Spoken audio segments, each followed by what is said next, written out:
To disappear is the soldier's oldest prayer. In the theater of war, visibility is a death sentence.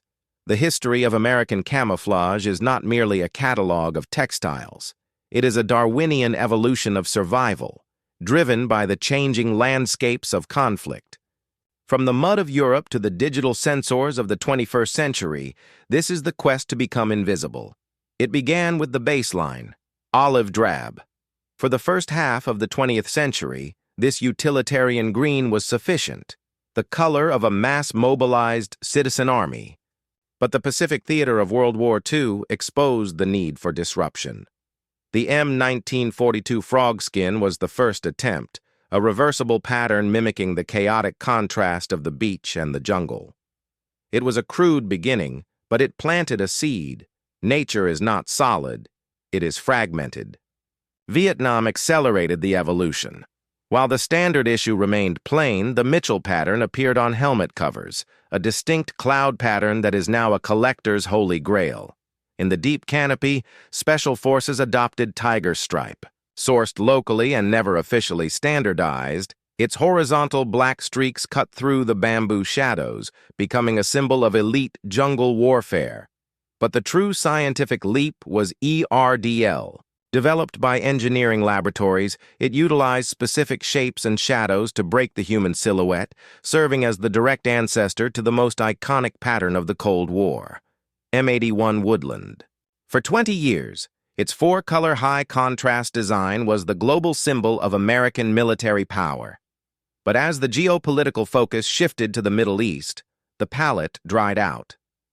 We experimented with Night Desert, a strange, primitive grid designed to confuse early Soviet night vision technology.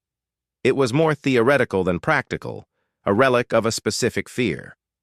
The Gulf War brought us the DBDU, affectionately known as chocolate chip.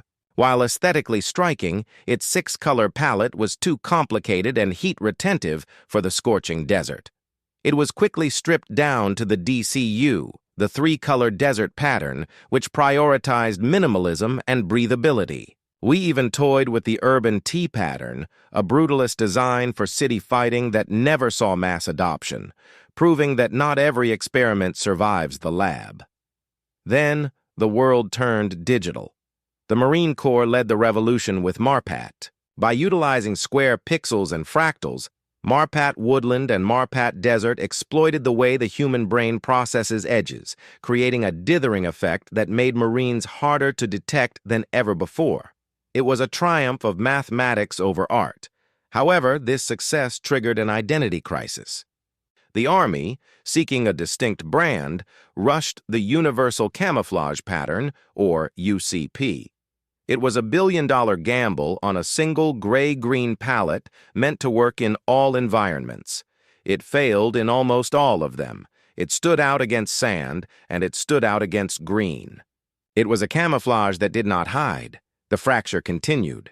The Air Force followed suit with the ABU, a heavy digital tiger stripe that prioritized style over function. The Navy introduced the NWU Type 1, the infamous blueberries, a pattern that made sailors invisible only if they fell overboard, a grim irony for a working uniform. The logic of concealment had been lost to the logic of branding. Realizing these errors, the military pivoted back to efficacy. The private sector solution, Multicam, proved that a single pattern could adapt to variable lighting.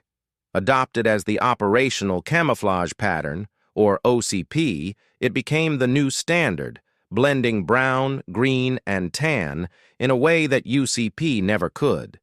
It was the correction of a decade-long mistake. In the shadows, the elite units continued to refine the pixel.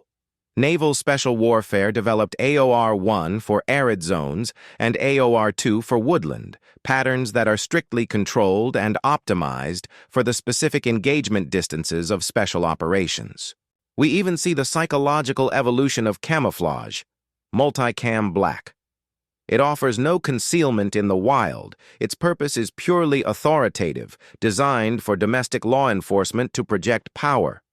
From the snow-white Multicam Alpine to the experimental failures, the journey continues.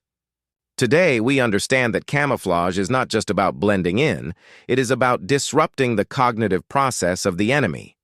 From the cotton of 1942 to the fractals of today, the objective remains the same: to own the visual spectrum, to be a ghost until the moment of action.